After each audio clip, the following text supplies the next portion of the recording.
are arriving at the Dead Air campaign. We hope you enjoyed your flight with Pangea Airlines. On the left, you will see the crane, and on the right, you will see the construction site with a lot of scaffolds, which, if you think about it, are really just big shelves. Crash Course has these shelves everywhere. Crossfire implications, close range sucker punch angles, straight to the top of the tier list. It isn't a shelf. Dead Air is a very orange campaign, and is the third of the original Left 4 Dead 1 campaigns. As we know, there's no real storyline continuity in the first title's campaign, so when Left 4 Dead 1 was released, this didn't faze us because we already saw going from No Mercy to Death Toll that there's no storyline. But it's funny to think of the category of players who launched Left 4 Dead 2 for the first time after 2012, played the Left 4 Dead 2 campaigns, saw all the storyline continuity, then went to the Left 4 Dead 1 campaigns, saw No Mercy, saw Crash Course, saw Death Toll, then found themselves in the Dead Air greenhouse wondering what the heck just happened. You see, what happened is John and Amanda ship from Death Toll, hit full gear and did a sick jump and just crashed into this building, and that's where we're starting now. Anyways, I've spoken long enough now to let the video timestamps and video description graphic display in the bottom left corner, so let's break down Left 4 Dead's most orange campaign. But first, with Schmorgus and a Gus Boy in the hospital, there is no one to inform Handsome Dan's Decayed Jockey mod that a Gus Boy will be unable to join them on their first date, and there seems to be some nearby competition that looks interested in using this opportunity to make a move. Subscribe to the channel so that we can send a messenger over to let Handsome Dan's Decayed Jockey mod know that a Gus Boy cannot join them tonight and must reschedule. Thank you. The greenhouse is easily one of the best starting areas in the whole series because they give you 4 Molotovs and 4 bite bombs for some reason, so you can easily start off with any combination of these throwables that you want. What usually happens is you can get 1 or 2 pipe bombs off in this room to very easily clear it. If you look over the ledge to the left here, you can see that there are special bullets sometimes. So sometimes you don't know if you want to run a shotgun or an SMG right off the bat, but if you do see the special bullets there, then that may influence you to choose the SMG. If you are a parkour enthusiast, you can hop around these support beams in the ceiling to get yourself onto this roof up here. The high ground advantage granted by this is pretty marginal. It isn't too significant, but it is fun. Also looks like you aren't really intended to be up here unless this is a problem specific to my computer. Of course, if you get downed up here for whatever reason, this is a significant chunk of time your team has to take to run all the way back around and platform. So yeah, well, I suppose that this infected boost is also possible. Technically speaking, if you watch your step, if you decide to go out to the left side here, you can also go through these windows and dance around this ledge. Could be a sneakier way to pinch on the idle infected outside without worrying too much about flanks. Also, if you go down these stairs, it's a locked door, but I'm sure behind it is actually the game director's office. There's a little bit to look at with this bridge here. I'm aware it's an area that smokers like in versus. Jumping across this gap is also possible. Likewise, once you do cross the bridge, you are able to use this vent to hop up onto this platform. Again, not a crazy high ground advantage, but it is fun. One of the wider jumps for sure though, easier to mess this one up compared to others.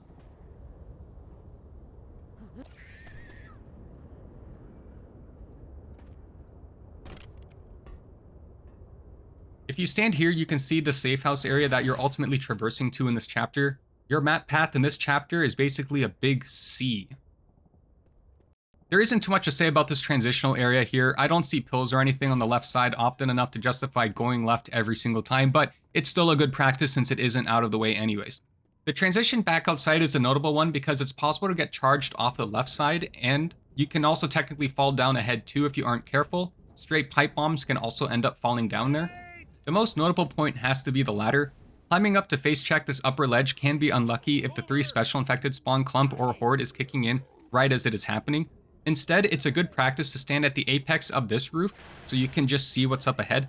Could anything happen during this transition, you are better off not climbing the ladder, and instead you should just look to hop back inside to cover the windows, because if you get picked while up the ladder and your team can't promptly climb up, then that's a problem. This is why if I were to pipe bomb this area of idle commons, I do it from this roof and up the ladder. This will help pull infected up top away from the ladder so it's a safer climb.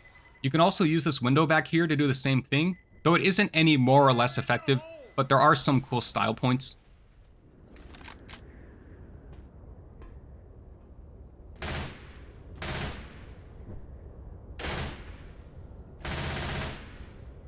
Grenade! Grenade! Either way, once you are up here, the vent is a crazy temporary high ground advantage, but respect that it is a one-way drop back down unless you happen to get the craziest of infected boosts.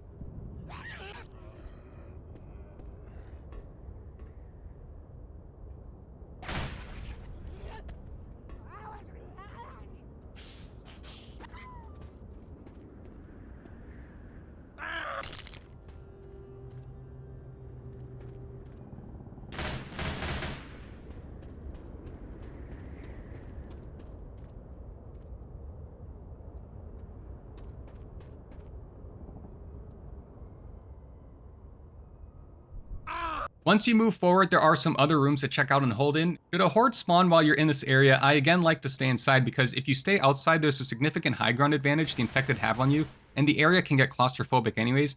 It is perhaps best to hold out in a combination of the bedroom and bathroom, as what usually happens is you get the infected rushing in from behind, and if you have people in both rooms, then it's a crossfire and both can see the infected as they flush in. This also removes the 1 in 100 chance that a charger ends up pushing you out of this window.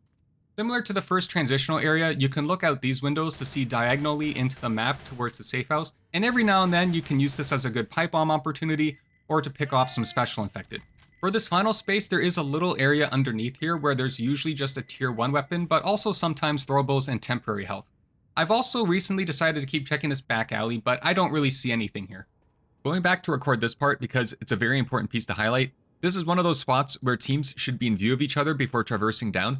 It's simply one of those cases where if you jump down, if something happens to your team back up top, it'll take too long to climb back. At the same time, if something happens to you, it can take a second too long for your team to run to the window. Sticking to the top of the truck is important for a safe transition down. That's the spot in theory though. In practice, it's usually fine, and everyone's fine and it's whatever, but this is still a spot that you should respect.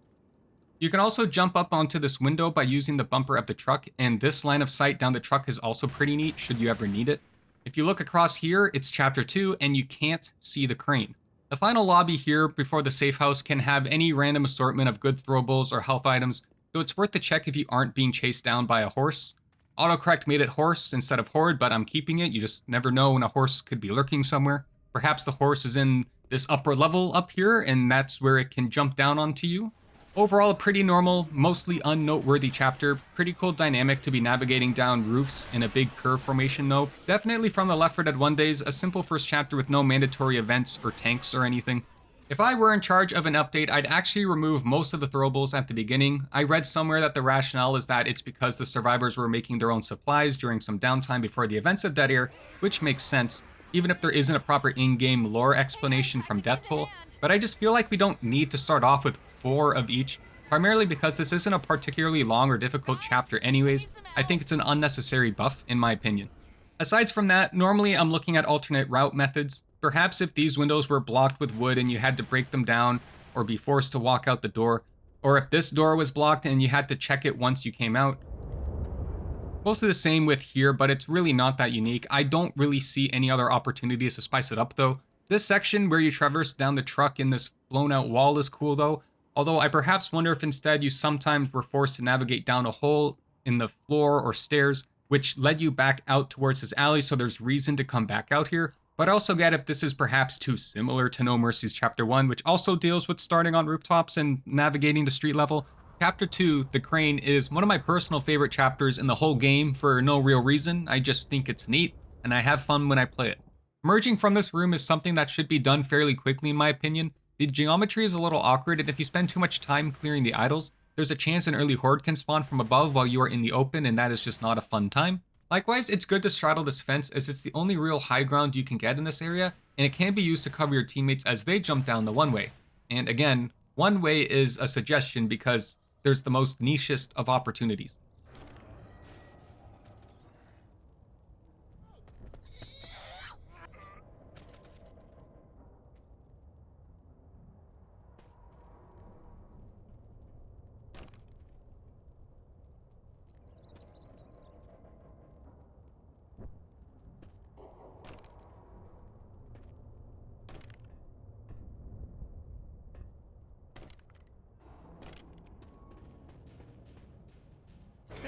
I'm down! This room up here is important. You may have to jump around it a couple times to get comfortable doing it in a pinch, but pre-crane tank spawns are not uncommon, forcing you to kite back down the building and towards this area. And since you can't go back over the fence, this is the only spot where you'll be able to maneuver in such a way to get the tank behind you consistently without doing any really risky moves on the beds.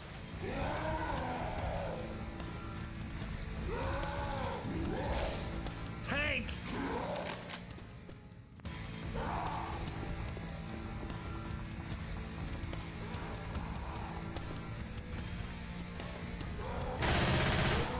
Tank!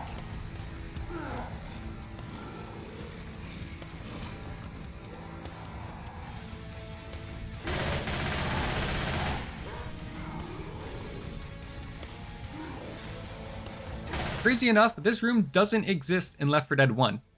You can traverse over this truck down here, and I genuinely can't remember if anything good spawns back here, but you can look behind you and see the way you came from. But now the car alarm is gone, and the wall is all patched up. That's crazy.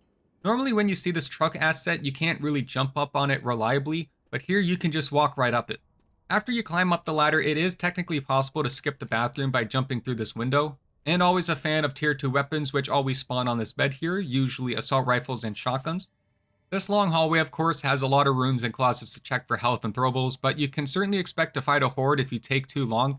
In this area, it is not worth checking each and every room if your team wants to move forward. Your team isn't going to care that much about that pipe bomb you find, and then if you get swarmed and incapped anyways, forcing them to slow down their progress, it's just not going to be a good time.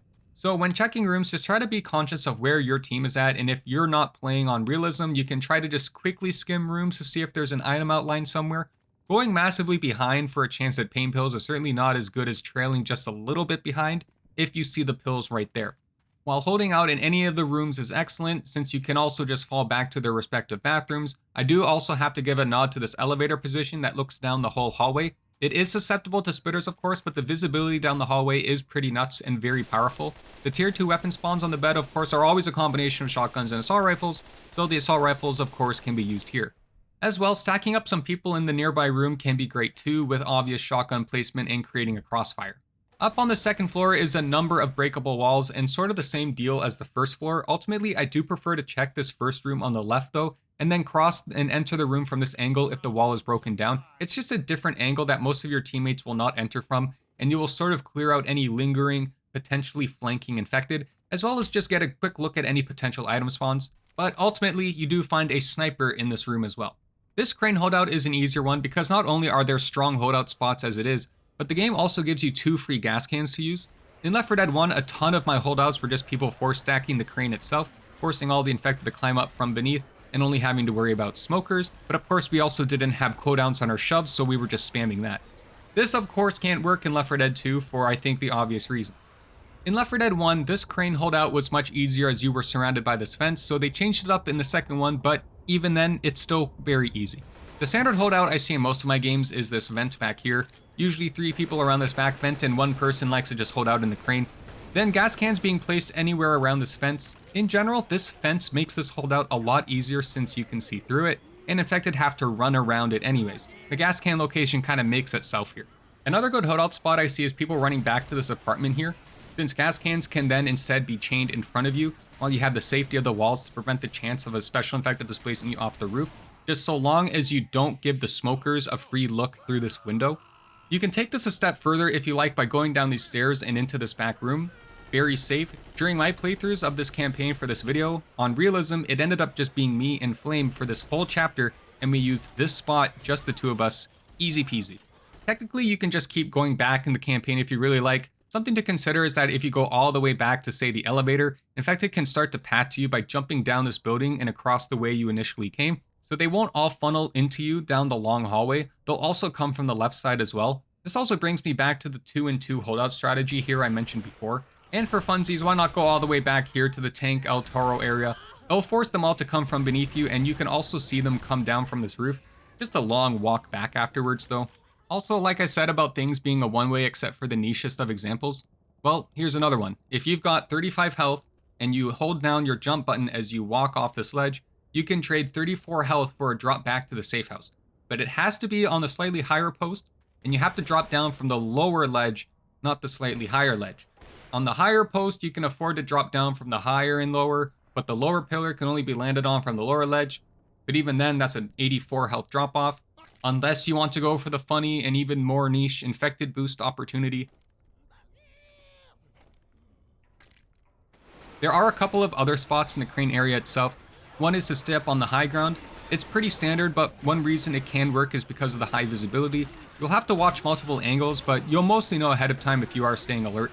If you also saw right here, this is a glitch that occurs with the fence sometimes. If your gas can is too close to the fence, there's a chance that shooting it will just like delete it.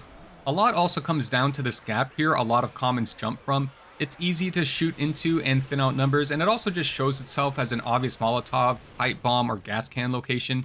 There is also this corner, which worked the one single time I tried it with bots, but I can definitely see one very good charger or spitter ruining it. The strength, however, is that it is in view of the dumpster and therefore easy to line up and shoot a gas can at. Technically speaking, you can move forward while the crane horde is still going.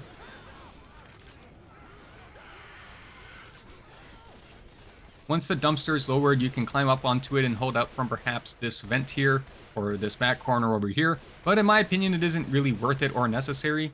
Getting everyone to climb across the dumpster mid-horde comes with its own risks anyways.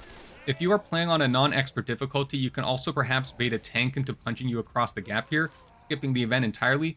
Your bot teammates may teleport to you, but your humans can't unless they go idle, but perhaps a fun place to hold out and cover your teammates from. But don't be too silly, Left 4 Dead 2 is a fun game, even if you play it standard.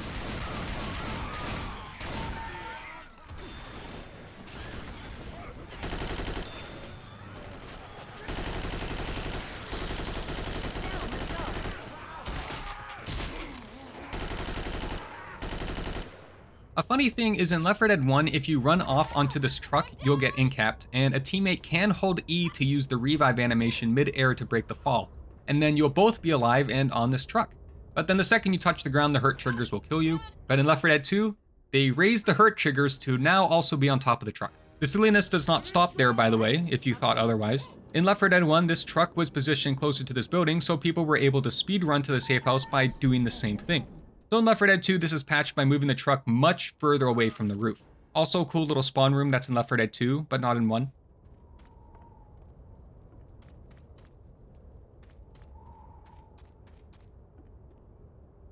But Schmorgus, hope his legs recover soon, showed me that you can just jump down a sequence of common infected to scale down the side of this building anyways here. And funny enough, this pipe didn't exist in Left 4 Dead 1. They removed one speedrun opportunity and then added another. And what's funny is that they thought of people perhaps jumping onto this lamppost, so they put a really tall invisible wall here. There is of course also this diagonal jump you can do here. It's a bit specific though. To this day, I still sometimes finding myself grabbing the ledge instead of clearing the jump entirely. 1 in 100 times I will also just fall to my death. What's funny here is that there are invisible walls preventing you from hugging this specific ledge. I guess if people were to hold out here, it would be too strong, but a side effect, whether intended or not, is that if you try too hard to stand here, you will simply just fall down and die. This entire side of this roof here, while mostly unimportant, can sometimes come in handy when repositioning or kiting a tank, and being able to jump backwards can prove to be important sometimes.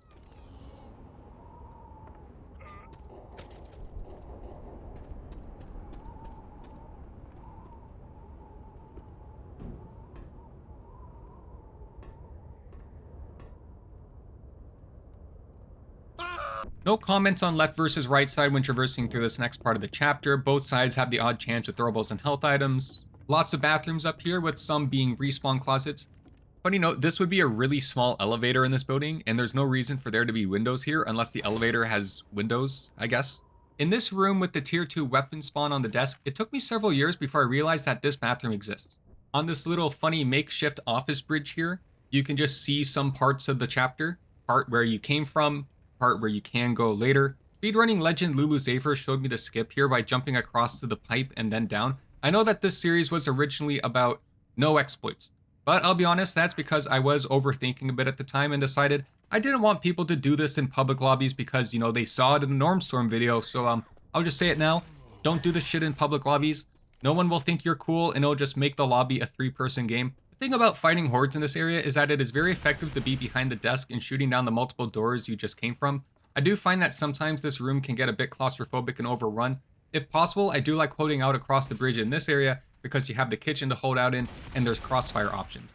Not game defining or anything, but just something to point out. More bathrooms, of course, starting to make me wonder if perhaps Dead Air has the most bathrooms of all the campaigns. I will reveal this at the end of the video. I like to think of this room as a solid checkpoint in the chapter, as you are now approaching the last, I don't know, third or so of the map. But of course, it is the last guaranteed set of weapons and health before transitioning into the offices. I think the 2 rooms are worth the check, although I don't often find too many good things in there. For all of these sets of stairs, I like to wait until the team is more tight together because it is not nice to be separated from your team through multiple corners. So both levels of the offices are going to have the same thing, so I'm going to clump them into one little blurb. The first thing is to respect the unique geometry. Although it is a more wide open area at first glance, in practice it is actually quite narrow with a lot of potential friendly fire opportunities. The doors away from the cubicles can spawn items from pistols to throwables and temporary health items, but it is not always guaranteed. If you're generally happy with your loadouts, it's not worth it in my opinion. Likewise, if you keep your eyes to the cubicles, you can sometimes see that a number of office workers were coming to work prepared for a zombie apocalypse anyways, though it is more rare.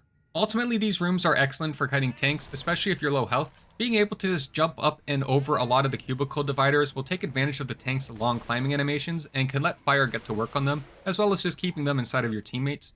The first floor of the building is excellent because sure, it's got some rooms to not just check and respawn in, but because it's got yet another bathroom, and because it gives you access to this cool optional route to take if you're desperate for items. I definitely think that Left 4 Dead benefits from these little optional routes that you can take to look for items. Not only does it make the world feel a bit more immersive, but I think it's just good to have the option to really go out of your way to look for items for one reason or another. Even though it's almost certainly better to always take the more direct route, I just appreciate having the option. Also cool to have the niche situation of, I'm not quite equipped to deal with this witch right now, I should go the long way around. Although I will say that during my occasional runs through this back alley, I rarely ever actually see anything back here, and it usually does end up just becoming a waste of time, I guess. Okay, enough hyperfixating. This is the end of the chapter, and it's not unrealistic to assume that in the average lobby, you or some of your teammates may have been roughed up a little bit by the time you came here.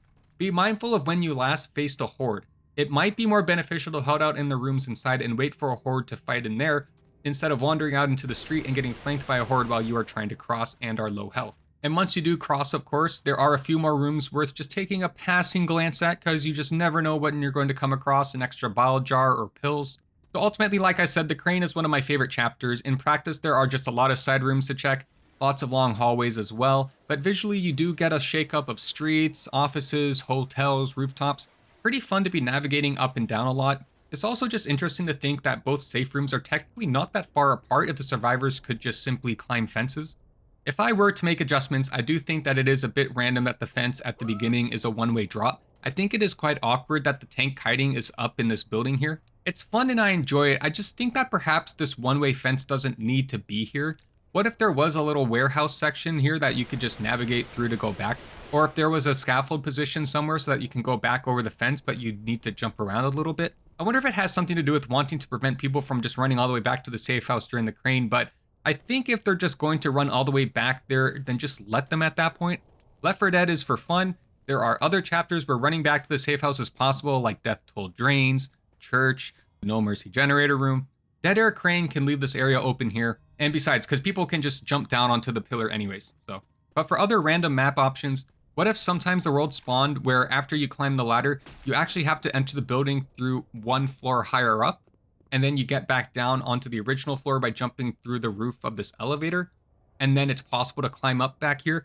It could open up the world just a little bit and make just a little bit more use of this hallway up here, although it's not like this chapter is lacking in hallways. No real comments on the layout of the crane, but I wonder if perhaps it was updated to be a bit of a scavenge one, like maybe the crane is powered by gas and then halfway through you need to grab one or two extra cans that are somewhere. It doesn't even need to be far from the crane or anything, just so that there is a little bit more movement. And of course, I mean, what if sometimes you were forced to go the long way out through the alley like 1/8 of the time? Of course, you knew that idea was coming.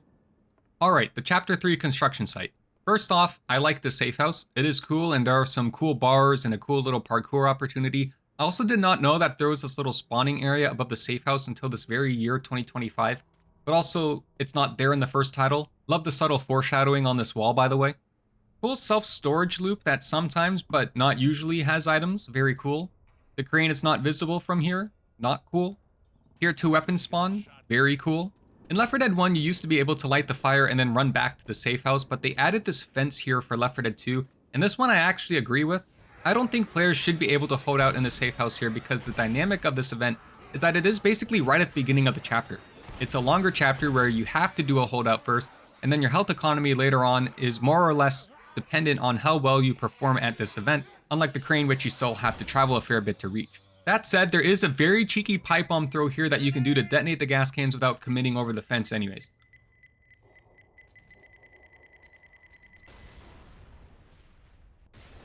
This is an interesting map niche where if this little bridge breaks and you are limping health, you can't jump across it. Either way, once you are in this area, the holdout for this event has definitely been figured out. The average lobby will be posted up on this back scaffold, chaining gas cans around the top of the ladder. This, of course, makes it very easy to direct attention to the odd special infected climbing up the fence behind you. What's funny is there will inevitably be people choosing to jump up onto this hole in the wall to shoot infected during this time. I am one of those people, but it's just funny because it's like, my guy, If you really want to shoot zombies, you could just simply hold out in a location that gives you more opportunities to shoot zombies. But no, I get it. I mean, it's a cool windowsill. Parkour is cool. But of course, there are other holdout options if you so choose. Notably in Left 4 Dead 1, I got used to a lot of lobbies spamming this closet back here, but it is not viable in the second edition because of spitters. And also, this is one of the longer hordes, by the way. You'll definitely get at least one spitter spawn, maybe two. I also recall some holdouts occurring in this mini set of stairs here, around this sort of platformy area with the scaffolds and pipes and whatnot. You can actually choose to fight around these pipes here. In a playthrough, we went underneath the pipe, and there's a very sneaky spot, but of course you still have to work for it. There is a very sneaky gas can placement here that you can do to pre-place it and shoot it to block one of the sides for a bit. Holdouts underneath the pipes, on top of the pipes, or around this little platform structure tower thing all work fairly well as well. I do especially like the high ground up here because you often see the infected long enough ahead of time to know which direction they'll be climbing up from. As well, it's interesting to check out holdouts that run into the alley after the fire dissipates, where either room is usually fine and the dumpster especially forces them to only come from two directions. I tried a run where we went back to this specific corner with the idea being that they can only come from one of two directions. It did go well, but I did find myself getting chained by the special infected, so my team did well and we made it through actually, but I now have decided that I don't like it. With bots, I went all the way back to this one-way fence, and aside from the last-minute horde flank, it worked out really well because you can see the infected coming from a long range in all three directions, and they can't flank from above because the neighboring wall is too high up. In Left 4 Dead 1, you could skip this event by hopping up onto this railing, jumping over to the generator, and then hopping over the barricade, but this is patched now in both 1 and 2. I do like these rooms, but there's a chance items will spawn on the left side under the table and you can't reach them. Might as well check both sides though if you're looking for temporary health or pills specifically. This long alley is fun sometimes, but ultimately you need to exercise caution when crossing the street here. Having the geometry first open up on your left and then the right instead of it being uniform can be awkward, but you can use it to quickly peek left and get some info. Although most often I find the best course of action is to blitz the room on the left because now they must funnel in through windows or doors and it becomes a much more comfortable situation. But while crossing into open areas like this can be sketchy at times, at least you've got unpunchable vehicles here you can stand on top of for a mini high ground advantage, and that's cool. To the left here you can see a nice big crater that you can stand in. Nothing ever spawns here, and there is no advantage, but you can in fact stand in the big crevasse. To the right you'll see a police barricade blocking a street, which is in fact the street you crossed earlier. In fact, as you weave around these buildings and such, you cross the same street multiple times. The street just looks like a very big snake. Maybe the survivors should just climb a fence once in a while and save themselves the hassle. I do like this room to the left where a respawn closet is. It feels like I do see at least one health or throwable item at least half the time. Entering this power area is cool because you can go straight ahead for a more immediate map progress, or you can go to the side for a chance at items, and if a horde spawns, it's a good idea to hold out in anyways. And of course, just the cool parkour opportunities around the truck, the power grid, and fence, which is useful of course for hordes and tanks. As you progress further, this open area back here is usually not really worth it. I do not come here often, and I can't confidently say how often anything useful spawns here. This is because you're about to enter a room with pills, weapons, and then more likely throwable spawns. Couple this with the fact that it's not a fantastic place to hold out in, you're often better off just advancing forwards into the next building. I want to take this moment to show you this cool fire room up here. They added props up here in Left 4 Dead 2, but it was just very empty in Left 4 Dead 1. An excellent decision, in my opinion. It really livens up the atmosphere. But actually, more importantly, you can see that this big building blocking your way is actually the parking garage that you are going to be in later. Not to mention the winding road situation here as well and how it's all still very connected.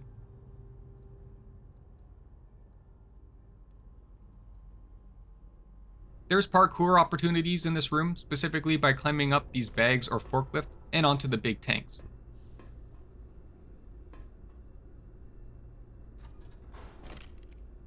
There's also some parkour opportunities here as well, specifically a fun common boost here. It's also not uncommon for there to be throwables around the bathrooms and lockers here. So this is the final exterior quote-unquote room of the campaign before the finale, and while there is plenty of high ground opportunity here across vehicles and luggage, to me this area is defined by being able to jump up onto this airplane wing.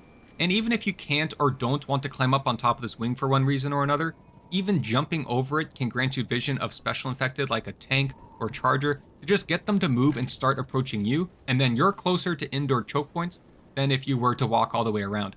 Out here is the van you later turn on in Chapter 4 for the event, but if you look at the top-down stitch of the campaign, you'll see that this is technically not good continuity.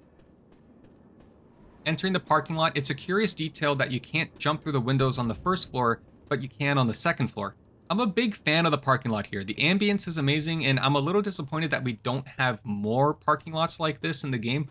You can rationalize some in like No Mercy or Crash Course, for example, but I digress.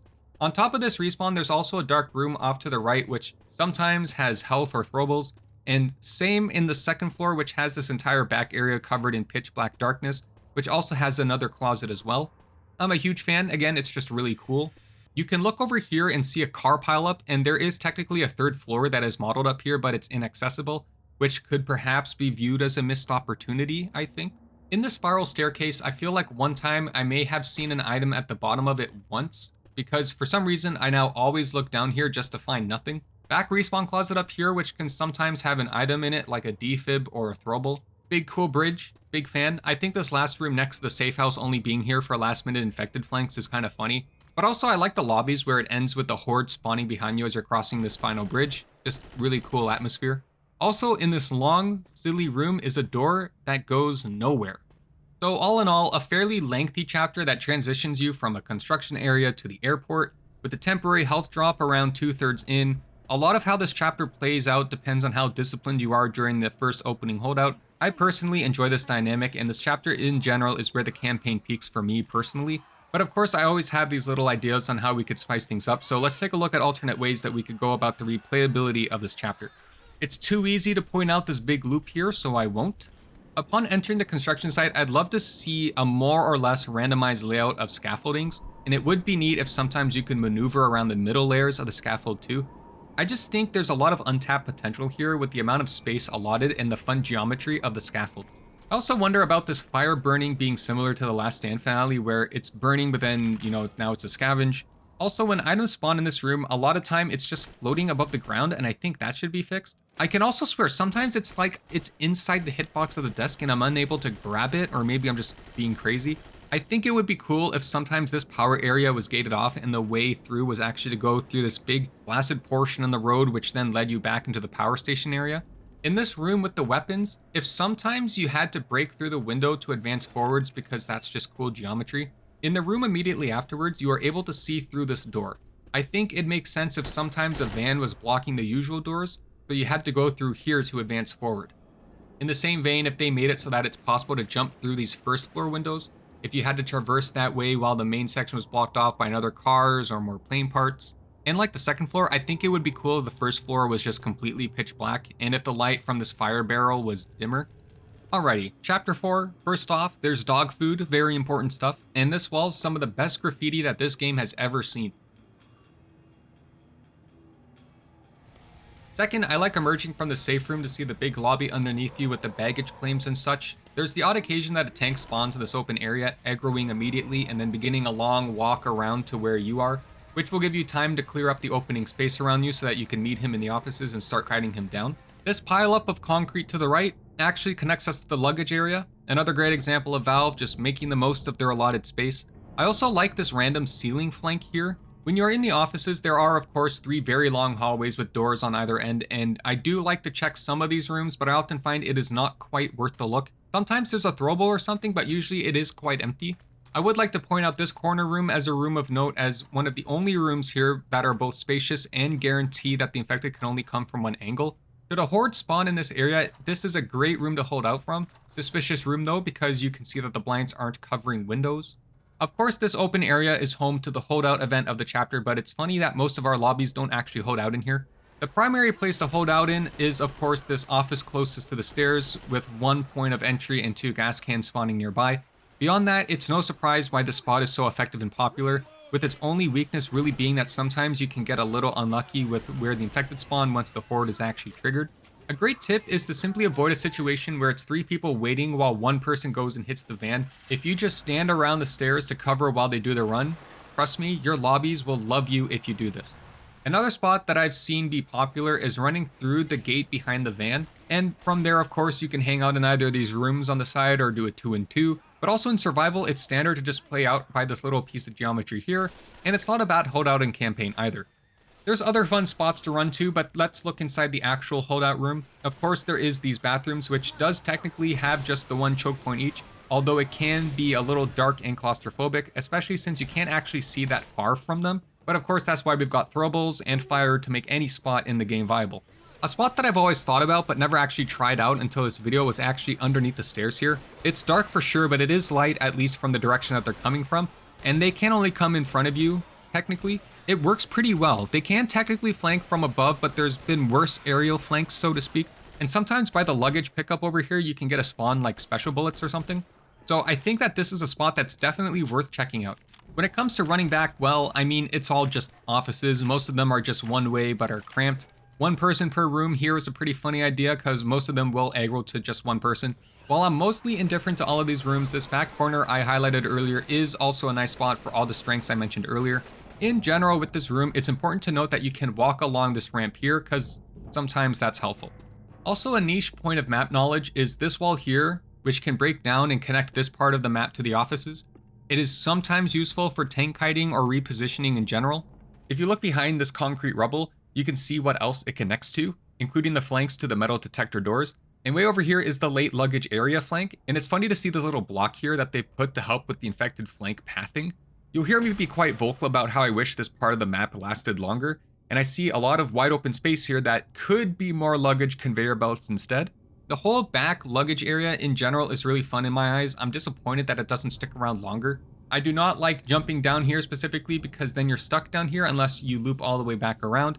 It's not a huge thing, but it's not preferable either. I have seen people sign their death sentences with things like witches or tanks because they end up right here. This area to the left is a bit of a commitment to check. If you are happy with your loadout, I think it can be skipped. I feel like it's a bit of a 50-50 on if you'll get a health or throwable item. But of course, this is the part of the chapter where you should be thinking a lot about the Gauntlet event up ahead. So if you're short on throwables, then it's definitely worth the look. This area up here is really cool. There is technically this entire dark back area here that you can explore, but I've never seen anything spawn back here other than zombies. You can walk to the left side for a little bit for a cheeky high ground advantage, while also mining this potential infected flank to the right. And down here by this weapon spawn is of course the final area to look around for things before the Gauntlet event. While I did say earlier it was skippable if you're happy with your loadouts, I think this area is better to search all around because if a horde spawns, it's less awkward for teams to cover or regroup with each other if they're split. At the top of the first set of stairs is also a strong holdout spot as you can cover the doorway and the vent that they're trying to flank from. Something funny is sometimes a throwable will spawn on this table right behind the barricade and you can actually pick them up through the bars. I also think it's funny that sometimes like a katana will spawn here, like sir, you can't take that on the plane. I also think it's a bit funny that a lot of my lobbies in this chapter find this exact spot to be where people just start healing and distributing kills or killing and defibbing. We could defib and res, yeah. That actually like makes sense here. It wouldn't be great trying to defib you when it's like wrong one. That's the wrong. We gotta pull ourselves together. I'm black and white. Oh man, you gotta Wait. look at this. I'm black and white. Shit. Right. Shit. Oh, I'm sorry. Oh, I'm sorry. I'm so stupid. You can actually also stand on top of this luggage here, and the other metal detector doesn't signal a horde, but that'd be pretty funny if it did.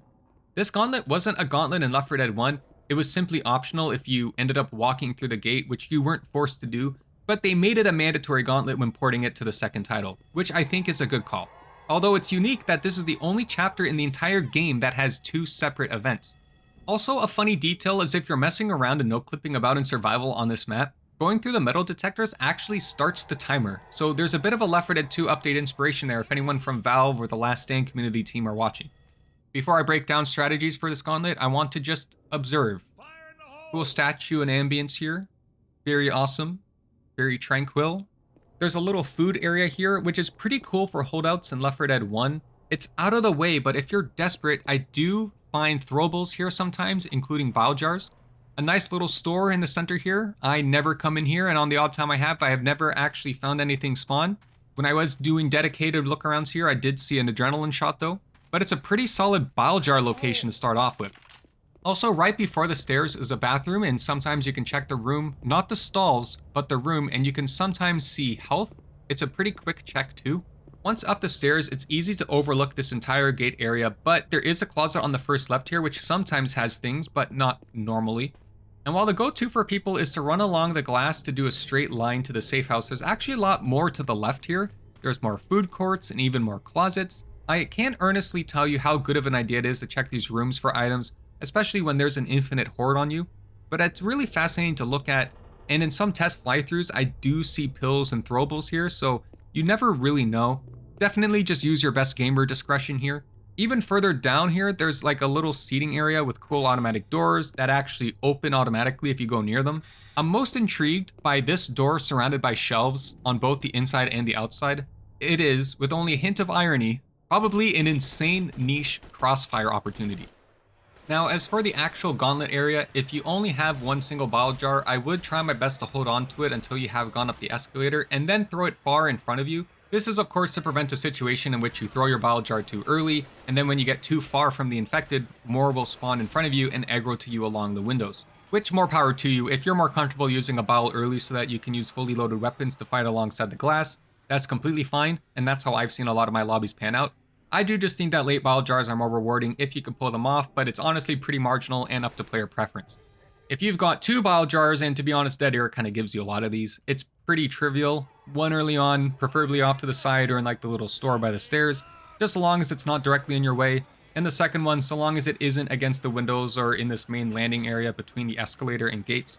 It's kind of hard to mess up bottle jars. 15 seconds is just so strong. I think a healthy balance update to the game would be if they lowered the 15 seconds because it really trivializes these events. Maybe like 10 seconds or something. Now, if we're not going to use bottle jars, then I think it's time to chop up this area into segments. And I see three noteworthy ones. The first one is this area by the statue. The second is up the escalator before the gates. And the third is the big area with the gates. Before getting too into it, I think that this second segment is easily the most important one to be able to deal with smoothly, simply because it is the most claustrophobic. Starting strong and ending strong are always important, yes, but I feel like the middle part is always important because, well, it connects the two. How smoothly you transition into and out of the middle part is more often than not reflective of how your team is going to do. If you struggle getting into or out of the second part, then that's oftentimes resulting in either the team wipe or the low health movement that results in the ensuing team wipe later on. If you happen to be able to get past the first part without having to do much, it's the second part where you will actually have to begin fighting, so it's not breaking into the area cleanly, but also making sure that your team gets into the area smoothly so that you're prepared for the final stretch. Pipe bombs and bottle jars are pretty straightforward, and Molotovs behind you and choke points are also a pretty standard thing, so let's look at some more forward Molotovs. A simple one to help ensure you get into the beginning easily is simply just ahead by the store, because flanking zombies will come from in front and just jump into it. Similarly, another Molotov you can try is riskier, but you can lob it over this rock while running and tucked into this right corner above the escalator. This completely clears out the infected trying to flank from there as you come up the stairs, and it can make running up there much easier, but it is a bit easier to mess up and end up blocking the stairs. Forward Molotovs and Gauntlet events can be kind of tricky because you need to balance throwing it far enough so that you aren't running into it, but not so far that it's burning nothing. But this chapter has this pileup of luggage here which forces runners to the right, and that's normally where everyone stays as they hightail it to the safe house.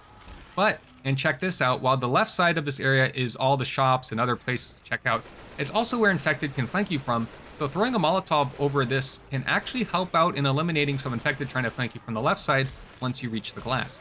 When checking any of the extra rooms, whether it's a bathroom or a room to the left, keep the search very brief. If you don't see it immediately upon entering the room, it's not there, turn around.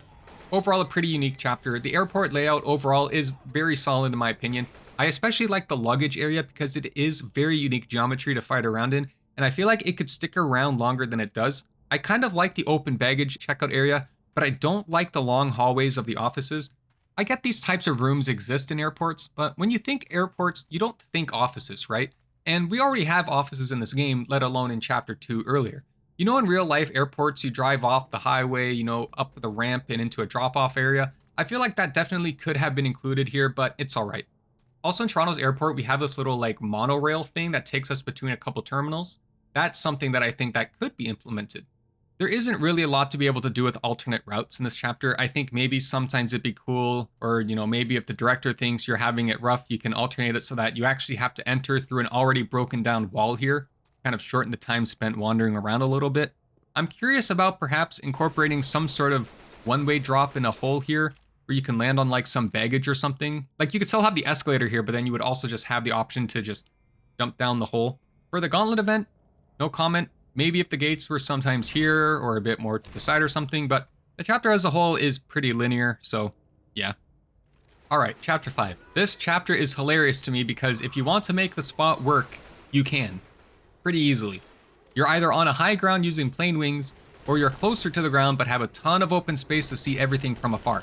It's almost comical, but hey, you know, sometimes that Chapter 4 Gauntlet can really make you work for it, so you've earned it. This animation of the plane crashing is just phenomenal, super cool. Mwah. Let's just watch it in all of its glory. Actually, you know what? Psych, because apparently if you upload this part or you stream it or whatever, there's like a YouTube copyright claim that's like, this audio exists in another video and so now you can't be monetized. But you know, I actually got my Z Genocidas achievement in Left 4 Dead 1 by realizing I was close, so I killed the exact amount of effect that I needed, and then when I was 1 away, I loaded into this chapter specifically to Goomba Stomp on an infected's head. The footage, unfortunately, is just lost to time. It's very sad. Before we look at our wide variety of different holdout spots, just know that this set of pain pills always spawns here no matter what, so that can come in handy.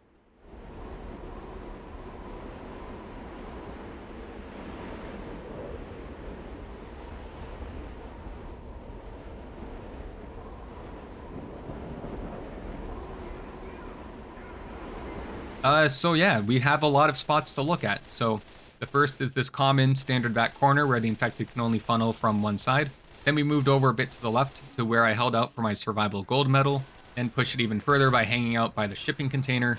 Then we tried shifting even further down closer to the safe house and can confirm that this entire back wall will work out well for you. Then for funsies, we went all the way back underneath the boarding gate that stemmed from the safe house, and funny enough, that just worked out as well. Also, if you have the mod where there is no dead airplane crash, they just come to a nice stop. There's a whole bunch of plane debris that is no longer there, that is supposed to be there, so you actually get more lines of sight that you otherwise don't have. But then you can also just run into invisible geometry. Then we went on in all the different plane wings, including this one, then looked at the head of the plane next to these stairs while also looking down the stairs. Then we hung around this downed plane, hung out on this tanker, which is also another pretty standard holdout, hung out on this most prominent of planes. This one was nice. And then we all went underneath this plane, which I'm pretty sure was a god spot or still is if all 4 humans do it. But either way, even when not bugged, it works. I think the shakiest one we had was when we went up to this luggage because of the flank that's above and behind, but well, still pretty easy peasy. Then we thought, well, what about this green truck? And yeah, it worked out well. They have to climb up to you and you see them coming from a mile away. And then we saw this truck and we thought, well, what about that truck? And just take a wild guess. It genuinely is just, there's so much high ground, wide open areas, or both. I feel like it would take less time to highlight the spots that don't work. And just a heads up, when we test these, it's always just expert campaign, not realism, and not always with a team of 4. In fact, at least 1 bot was present for all of this, and that's really the extent of the testing. Can we survive a wave of it from this location? If we can, then that's kind of just all the proof we need. Tank fights are pretty funny because of the odd case you don't have Molotov laying around. You can just goad him into the fire pit here and he'll just do it for you. I recall in Left 4 Dead 1, it was possible to move some luggage containers around with the propane tanks to relocate them. And from there, it was possible to hop up on top of the airplane. This is of course patched in Left 4 Dead 2 as you can still push containers around, but there's an invisible wall on top of the truck and airplane itself. So that's what I've got for Dead Air. I know this one took a bit longer to release. Sorry about that. Life's busy. Let me know your favorite detail about Dead Air, or if there's something I glossed over that you feel should be mentioned in our missed categories video. A quick thank you to Average Water Drinkist and Dice for helping me test different holdout spaces. Thanks again for watching. Blah blah blah YouTube run around, like, comment, subscribe, the hype button. Write a letter to your local congressman and YouTube expressing how much you like Left 4 Dead 2 content. There are cool links in the video description. Here's how many bathrooms are in each campaign. And here's my favorite Dead Air moments over the years. Peace. What? Ha! I didn't wait long enough, man. Okay, the witch startle every witch. The witch is aggro to me now. And she just ran into fire. Are you sure she's aggro to you? Yeah. Ah, shit. I threw a bile jar on her and she started running.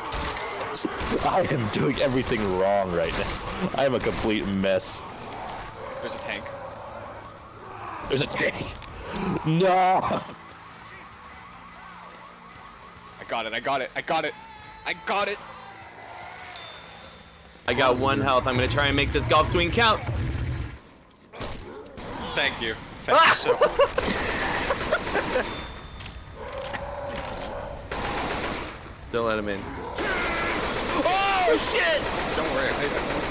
You mean him? Who's him in this situation? You mean the tank?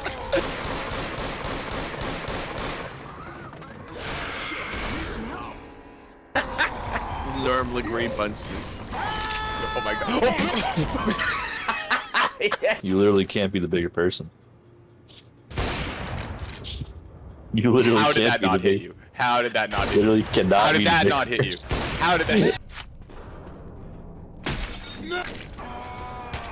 Look at that look at that gas tank placement. That's amazing. Our dumpster has arrived. Let's go. I shot it and nothing happened. Tell him. What? Wait, where'd the fire? I just shot the gas can and nothing happened. Oh, you did that. There we go. Should be legible. More on black and white. More on black and white. More on black and white. Let me patch you up. Ever learned about string theory and like theory of relativity and shit? I know of string theory.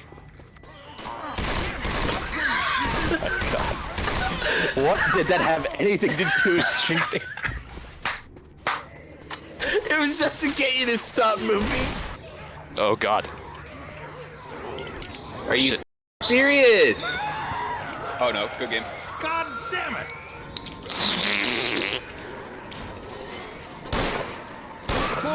There's another witch. Don't do it, Patches. Don't do it. No!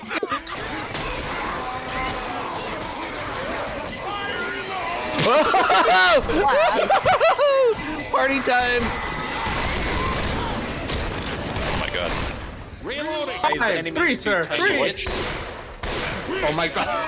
Oh god. Good old fort building. You don't even build forts. Lewis is almost to us. Charge it. You're joking, right? You. I really need some help here. Oh, that's funny. That's funny. Okay, that was funny. Saying no to that was kind of funny. Guys, Whoops. I could use a hand. Did you try to jump the gap? Thanks, Phil. Yeah. Guys, Can't do it. Can't do it. Oh my god. Why? I usually always do it. Plug my. I see that jockey. I'm gonna plug my headset again. Nothing better happened during the time that my hands are off. Damn it, down. Help me. Help. did you see that? You have got to be kidding. You gotta be kidding me. I wonder Dev Smog. Wait, what's going? Wait. What? Wait, how's this? Wait, no, hold on. We're not ready. We're not ready.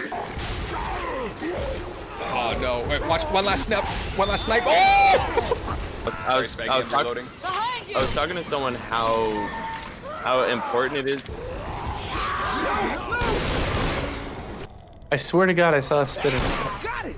Nice job. Stop shoving me. Oh. Norm.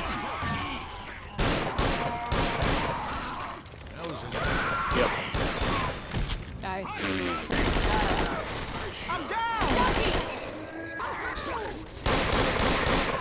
Reloading. We're almost to the airport. I'm so sorry. I'm so sorry, Schmorgus. I couldn't resist it.